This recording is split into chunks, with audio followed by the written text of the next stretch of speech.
Welcome to the audio book show. आज मैं आपके लिए लेकर आया हूँ award winning author Morgan Housel की book the psychology of money की कंप्लीट समरी।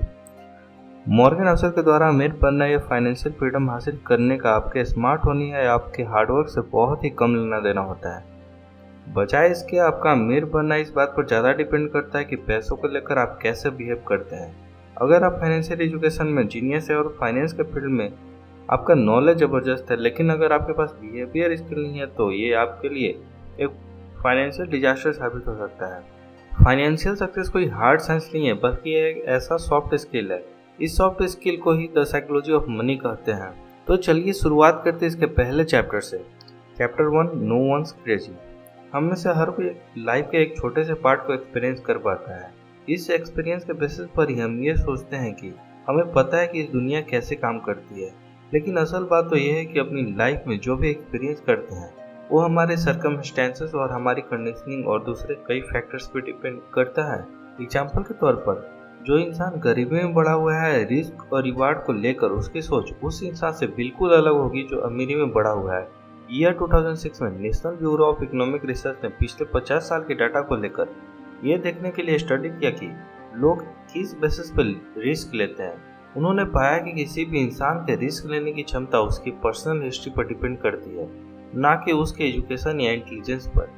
हर इंसान का फाइनेंशियल डिसीजन बिल्कुल अलग होता है, जो पूरी तरह से उसके सर्कमस्टेंसेस और एक्सपीरियंस पर डिपेंड करता है। लोग पैसों को लेकर कोई भी डिसीजन उस वक्त अपने पास मौजूद इंफॉर्मेशन के बेसिस पर ही लेते हैं। Chapter 2, luck and risk. Luck और रिस्क एक ही सिक्के के दो पहलू हैं। हमारे सक्सेस में लक का एक बहुत बड़ा रोल होता है और ये हमारी लाइफ की काफ़ी हद तक इफेक्ट भी करता है। एग्जाम्पल के तौर पे सन 1968 में अमेरिका का एक लेक साइड स्कूल दुनिया के उन गिने चुने स्कूलों में से एक था जहां $3000 का एक कंप्यूटर था। उस साल दुनिया भर के तकरीबन 33 करोड़ बच्चे हाई स्कूल में पढ़ रहे थे, जिसमें से सिर्फ 300 बच्चे ही लेक साइड स्कूल में पढ़ रहे थे। बिल गेट्स उन्हीं में से एक थे। बिल गेट्स कहते हैं कि अगर वो लेक साइड स्कूल नहीं गए होते तो शायद आज माइक्रोसॉफ्ट भी नहीं होता। लेक साइड स्कूल में केंट इवेंस नाम का एक लड़का पढ़ता था जो कि बिल गेट्स का एक बहुत अच्छा दोस्त था और बिल गेट्स की तरह एक बहुत अच्छा कंप्यूटर स्टूडेंट भी था जो कि माइक्रोसॉफ्ट जैसी या उससे बड़ी कंपनी बना सकता था। लेकिन दुर्भाग्यवश माउंटेनियरिंग के दौरान एक एक्सीडेंट में उसकी मौत हो गई। यह एक बैड लक का एग्जाम्पल है, क्योंकि हाई स्कूल में पढ़ रहे किसी बच्चे का माउंटेनियरिंग के दौरान मारे जाने की पॉसिबिलिटी करोड़ों में से एक थी। इसी तरह आपका कोई भी इन्वेस्टमेंट फेल हो जाता है तो हो सकता है इसके पीछे का रीजन आप नहीं बल्कि आपका लक हो। Chapter 3, never enough. कर्ट वेंगट और जोसेफ हिलर दोनों ही अमेरिकन राइटर थे। एक बार वो दोनों किसी बिलियनर पार्टी में गए। वहाँ कर्ट ने जोसेफ से कहा, इस पार्टी का जो होस्ट है वो एक फंड मैनेजर है और वो एक दिन में इतने पैसे कमाता है जितना जोसेफ अपने वर्ल्ड फेमस नोबल से भी आज तक नहीं कमा पाया। यह सुनकर जोसेफ ने कहा कि हाँ, ये सही है, लेकिन मेरे पास कुछ ऐसा है जो उसके पास कभी नहीं होगा। वो है इनफ, यानी बहुत। इंसानी दिमाग की एक प्रवृत्ति होती है कि वो हमेशा ज़्यादा की तलाश में रहता है, चाहे हमारे पास जितना भी हो, लेकिन हम हमेशा दूसरों को देखकर खुद को कंपेयर करते हैं और हमेशा ऐसी चीज़ चाहते हैं जो दूसरों के पास है। इनफ का मतलब यहाँ ये नहीं है कि आप बिल्कुल कम में खुश हो जाए और अपनी लाइफ मुश्किल में बिताएं, बल्कि यहाँ इनफ का मतलब ये है कि आपको ये क्लियरिटी होनी चाहिए कितने पैसे आपके लिए इनफ होगा, बजाय इसके कि आप सिर्फ पैसे के पीछे ही भागते रहें। कुछ ऐसी चीज़ें हैं, reputation, freedom, family, friend, love, happiness वगैरह, जिन्हें इग्नोर करके सिर्फ पैसे के पीछे भागना मूर्खता है। Chapter 4, compounding. कंपाउंडिंग आसान भाषा में कंपाउंडिंग का मतलब समझना चाहता है तो हम ये कह सकते हैं, कोई भी इन्वेस्टमेंट करने पर आपकी जो कमाई होती है उसे फिर से इन्वेस्ट करना कंपाउंडिंग कहलाता है। इसमें आपको प्रिंसिपल के साथ उसके इंटरेस्ट पर भी इंटरेस्ट मिलता है। जब ये बुक लिखी गई थी तब वॉरेन बफेट की टोटल नेटवर्थ $84.5 बिलियन थी, जिसमें से $81.5 बिलियन उनके 65वें बर्थडे के बाद आए थे। बफेट ने 10 साल की उम्र से ही इन्वेस्टिंग करना शुरू कर दिया था। क्या अगर बफेट 30 साल की उम्र में इन्वेस्टिंग करना शुरू करते तो उन्हें ये सेम रिटर्न मिलता? अगर वे 10 साल की जगह 30 साल की उम्र में इन्वेस्टिंग करना शुरू करते तो उनकी टोटल नेटवर्थ $84.5 बिलियन की जगह सिर्फ $11.9 मिलियन ही होती। कंपाउंडिंग के लिए टाइम की जरूरत होती है। बफेट इसलिए सक्सेसफुल नहीं थे कि वो बहुत अच्छे इन्वेस्टर थे, बल्कि वो इसलिए सक्सेसफुल थे क्योंकि वो बहुत लंबे टाइम के लिए बहुत अच्छे इन्वेस्टर बने रहे। Chapter 5, getting wealthy versus staying wealthy. अमीर बने रहने के लिए थोड़ा सा पागलपन और किफायती होना जरूरी है। जैसा कि लिवरमोर अमेरिका के एक ट्रेडर थे, 1929 के ग्रेट डिप्रेशन के समय जब पूरी दुनिया के इन्वेस्टर के पैसे डूब रहे थे, तब ऐसे कठिन समय में लिवरमोर ने $3 बिलियन से ज़्यादा पैसे कमाए। इसके बाद भी वे बड़े से बड़े दाव लगाते गए, लेकिन बदकिस्मती से 4 साल के भीतर ही उन्होंने अपनी सारी दौलत गंवा दी और खुद अपनी जान ले ली। लिवरमोर की तरह बहुत सारे लोग पैसे तो कमा लेते हैं, लेकिन उन पैसों को संजो कर नहीं रख पाते। पैसे कमाने के लिए रिस्क लेने और ऑप्टिमिस्टिक रहने की, अपनी कोशिशों पर बिलीव करने की जरूरत होती है। वहीं पैसे बचाने के लिए जोखिम से बचने, किफायती बनने और इस बात को एक्सेप्ट करने की जरूरत होती है कि आपकी सक्सेस में लक का भी एक इम्पोर्टेंट रोल होता है। यहाँ किफायती रहने का मतलब यह नहीं कि आप कंगालों की तरह रहें। इसका मतलब यह है कि आप बिना वजह के पैसे खर्चा ना करें और दिखावे में ना पड़े। Chapter 6 tells you win. Long term investment का आपके रिटर्न पर सबसे ज़्यादा प्रभाव पड़ता है, लेकिन यह जानना लगभग इम्पॉसिबल है कि कौन सा इन्वेस्टमेंट लंबे समय में आप सबसे ज़्यादा रिटर्न देगा। कोई भी इंसान हमेशा सही डिसीजन नहीं ले सकता। एक अच्छा इन्वेस्टर बनने के लिए आपको 10 में से सिर्फ 6 बार ही सक्सेसफुल होने की जरूरत होती है, यानी कि फेलियर भी सक्सेस का एक हिस्सा है। एग्जाम्पल के तौर पे वॉल्ट डिज्नी के शुरुआती दिन बहुत ही मुश्किल थे। सन 1930 तक डिज्नी ने लगभग 400 से ज़्यादा कार्टून बनाए थे, लेकिन उनमें से कोई भी ज़्यादा सक्सेसफुल नहीं रहा। इसकी वजह से डिज्नी का पहला स्टूडियो बैंकरप्ट हो गया, लेकिन यह सब कुछ बदल गया जब डिज्नी ने स्नो वाइट एंड 7 ड्राफ्ट को रिलीज किया। स्नो वाइट एंड 7 ड्राफ्ट की वजह से डिज्नी ने लगभग 6 महीने में $8 मिलियन से भी ज़्यादा कमाई की, जो कंपनी अब तक की कुल कमाई से भी अधिक थी। अब आप इस बात को मान ले और एक्सेप्ट कर लेते हैं कि अमीर बनने के लिए हमेशा सही होना जरूरी नहीं है, तब आप लाइफ में कई बार फेल होकर भी अमीर बन सकते हैं। Chapter 7 freedom. वेल्थ की सबसे अच्छी फॉर्म वो है जिसमें जो आप करना चाहें वो कर सकें। एंग्रेस कैम्बेल यूनिवर्सिटी ऑफ मिशिगन में एक साइकोलॉजिस्ट थे। उन्होंने ये जानने के लिए एक रिसर्च किया कि वो कौन सी चीज़ है जो लोगों को असली खुशी देती है। उन्होंने अपने रिसर्च में पाया कि यूँ तो हर कोई अलग अलग चीज़ें चाहता है, लेकिन एक चीज़ थी जो ज़्यादातर लोगों में कॉमन थी, वो है आपकी लाइफ के ऊपर आपका पूरा कंट्रोल। खुश रहने के लिए आपकी लाइफ के ऊपर खुद को कंट्रोल होना जरूरी है। अच्छी सैलरी, बड़ा घर और प्रेस्टीजियस जॉब से भी ज़्यादा इम्पोर्टेंट है। जब आप कोई ऐसा काम करते हैं जो आप नहीं करना चाहते, तो जाहिर है आप उस काम से नफरत करेंगे। लेकिन जब आप अपने मनपसंदीदा काम करते हैं, ऐसे शेड्यूल एनवायरनमेंट में रहते हैं जिस पर आपका कंट्रोल नहीं है, तो अभी आप उस काम से नफरत करने लगते हैं। अमेरिकन सोशोलॉजिस्ट कार्ल स्प्लेम्बर ने हजारों अमेरिकन बुजुर्गों का इंटरव्यू लिया और उनसे पूछा कि अपनी पूरी जिंदगी में उन्होंने कौन सी सबसे इम्पोर्टेंट लेसन सीखे हैं। उनमें से लगभग सभी ने हार्ड वर्क करने या ज़्यादा पैसे कमाने की बात पर जोर नहीं दिया, बल्कि उन्होंने अच्छे दोस्त बनाने, अपनी फैमिली के साथ क्वालिटी टाइम बिताने की बात कही। Chapter 8 man in car paradox. जब आप किसी को कोई अच्छी सी कार चलाते हुए देखते हैं, तो आपके दिमाग में ये बात आती है कि वाओ, इस गाड़ी का ओनर कितना कूल है, बल्कि आपके दिमाग में सबसे पहले ये बात आती है कि काश ये गाड़ी मेरे पास होती तो लोग मुझे कितना कूल समझते। यहाँ मुश्किल ये है कि आपको ये लगता है कि अगर आपके पास अच्छी और महंगी चीज़ होगी तो लोग आपकी तारीफ करेंगे, जबकि अगर आप दूसरे की जगह पर खुद को रख कर देखेंगे तो आप खुद ओनर की तारीफ नहीं करेंगे। हम इंसान की ऐसी सोच होती है, अगर हम अमीर होंगे तो लोग हमारी तारीफ करेंगे और हमें ज़्यादा पसंद करेंगे, लेकिन दूसरे लोग आपको अमीरी के बेसिस पर आपको पसंद नहीं करते, बल्कि वो आपकी अमीरी को एक बेंचमार्क बनाकर खुद ये सोचते हैं कि अगर वो भी अमीर होते आपकी तरह तो लोग उनकी भी तारीफ करते और उन्हें ज़्यादा पसंद करते। आपको जैसा लगता है पैसा आपको रिस्पेक्ट या तारीफ नहीं दिलाता है।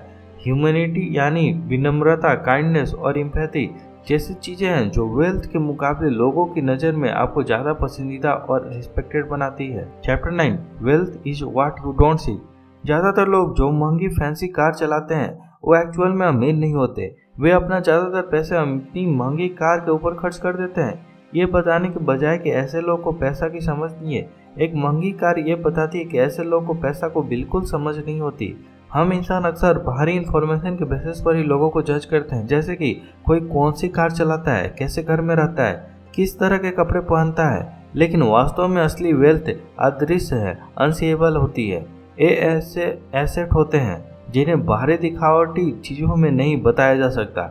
रिच होना बस आपकी करेंट इनकम को दर्शाता है, वही वेल्दी होने का मतलब है कि आपकी करंट सेविंग और इन्वेस्टमेंट कितनी है, ताकि बाद में आप बिना किसी परेशानी के अपने पैसे खर्च कर सके। रिच होने का मतलब ये नहीं है कि आप वेल्दी हैं। अमीर दिखने की इच्छा के पीछे का एक सबसे बड़ा कारण है कि ऐसे रिच रोल मॉडल को ढूंढना काफ़ी आसान है, वे आसानी से दिख जाते हैं। वहीं एक वेल्दी रोल मॉडल ढूंढना बहुत मुश्किल है, क्योंकि वेल्थ हमेशा छिपी रहती है। Chapter 10 save money.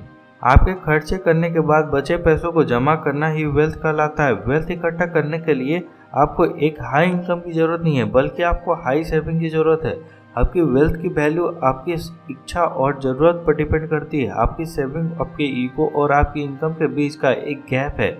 आपकी सेविंग बढ़ाने का सबसे आसान तरीका है इनकम बढ़ाना नहीं, बल्कि ह्यूमैनिटी यानी विनम्रता बढ़ाना।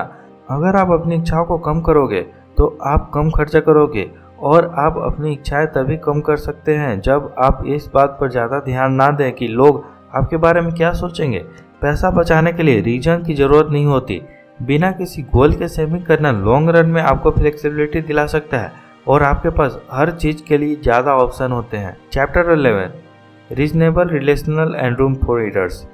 आप एक रोबोट नहीं है, इंसान है, इसलिए आपसे गलतियां होना आम बात है। आप पूरी तरह से रेशनल और फाइनेंशियल डिसीजन नहीं ले सकते हैं। आपको रेशनल से ज़्यादा रीजनेबल होने पर ज़्यादा ध्यान देना चाहिए, और ये ज़्यादा रियलिस्टिक है और लॉन्ग रन में आपके अमीर होने के चांस को भी बढ़ाता है। किसी भी चीज़ को परफेक्टली फोरकास्टिंग यानी पूर्ण विराम लगाना लगभग इम्पॉसिबल है। अक्सर एक मार्जिन ऑफ एरर रखने से फोरकास्टिंग की कोई ज़रूरत नहीं होती। आमतौर पर इंसानी दिमाग उन लोगों या चीज़ों की तरफ ज़्यादा अट्रैक्ट होती है जो उन्हें पूरी सर्टेनिटी देती है। हम लोग आमतौर पर रूम फॉर एरर पर ज़्यादा ध्यान देने के बजाय उन लोगों की बात पर ज़्यादा ध्यान देते हैं जो पूरी विश्वास के साथ इस तरह की चीज़ों कहते हैं। इस हफ्ते के स्टॉक ऊपर जाएगा। अगर एक average stock market normal scenario से 2% कम रिटर्न देता है, तो क्या आप अपने रिटायरमेंट के लिए इनफ सेविंग नहीं कर सकते हैं? इन रिस्क को दूर करने के लिए अपने फेलियर रिटर्न्स को लेकर हमेशा एक रूम फॉर एरर्स रखें। Chapter 12 you will change. अपने फेलियर गोल को इमेजिन करना आसान है, लेकिन इंसानी दिमाग इस रियलिस्टिक स्ट्रेस और चैलेंजेस के साथ भी ठीक से समझ नहीं सकता। एग्जाम्पल के तौर पर फेडरल रिजर्व के अनुसार 27% कॉलेज ग्रेजुएट ही अपने सब्जेक्ट से रिलेटेड जॉब करते हैं। लोग आमतौर पर इस बात पर ज़्यादा अवेयर रहते हैं कि पास्ट से लेकर अब तक वे कितने बदल चुके हैं, लेकिन वो इस बात को ज़्यादा अंडरएस्टिमेट करते हैं कि फ्यूचर में वो कितना बदल जाएंगे। आप कितना बदल सकते हैं, इस बात का पता लगाने के लिए दो बात का ध्यान रखें। पहला, कभी भी लो इनकम के साथ खुश रहने की प्लानिंग ना करें, और ना ही लगातार घंटों तक काम करने की प्लानिंग करें। दूसरी बात को एक्सेप्ट कर ले कि आप कभी भी अपना मन बदल सकते हैं। दरअसल हमारी रियलिटी टाइम के साथ बदलती रहती है, इसलिए हमें भी अपने गोल्स एंड स्ट्रेटेजी को सिचुएशन के अनुसार ही बदलने के लिए तैयार रहना चाहिए। Chapter 13 nothing is free. ज़्यादातर चीज़ थ्योरी के मुकाबले प्रैक्टिकल में ज़्यादा हार्ड होती है। हम इंसान में ओवर कॉन्फिडेंस की एक टेंडेंसी होती है, और आमतौर पर हम किसी भी चीज़ के पीछे लगने वाले एफर्ट और कॉस्ट को नहीं देख पाते। हर काम बाहर से बहुत आसान लगता है, क्योंकि किसी काम में आने वाले चैलेंजेस को वही फेस करता है जो एक्चुअल में उस काम को करता है। Chapter 14 you and me. हम लोग आमतौर पर काफ़ी सारे डिसीजन दूसरों को देख कर लेते हैं, जिनमें फाइनेंशियल डिसीजन भी शामिल है। लेकिन ध्यान देने वाली बात यह है कि हर कोई अपना अलग अलग गेम खेलता है, इसलिए कभी भी अपने से अलग गेम खेल रहे व्यक्ति को खुद से कंपेयर ना करें। हर इन्वेस्टर का गोल और इन्वेस्टमेंट पीरियड अलग अलग होता है। एग्जाम्पल के तौर पर, अगर कोई व्यक्ति डे ट्रेडिंग करता है तो वो किसी स्टॉक को ऐसे दाम पर खरीदेगा जो उसे उसी दिन प्रॉफिट दे। अगर आप किसी स्टॉक को 1 साल के बाद बेचना चाहते हैं तो आप मार्केट को लॉन्ग टर्म में एनालाइज करके इसे एक सही कीमत पर खरीदना चाहेंगे। इसलिए फाइनेंशियल डिसीजन लेते समय बंद करके दूसरे की नकल ना करें, क्योंकि कोई ये नहीं पता कि सामने वाला किस चीज़ में इन्वेस्ट कर रहा है या फिर कितने टाइम के लिए इन्वेस्ट कर रहा है। Chapter 15 seduction of पिजिम्स।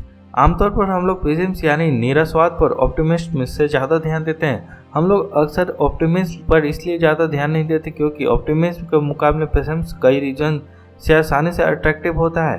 पहला, हम ऐसे लोगों पर ज़्यादा ध्यान देते हैं जो हमें यह बताते हैं कि हम किस खतरे में हैं, बजाय इसके कि हम सेफ हैं।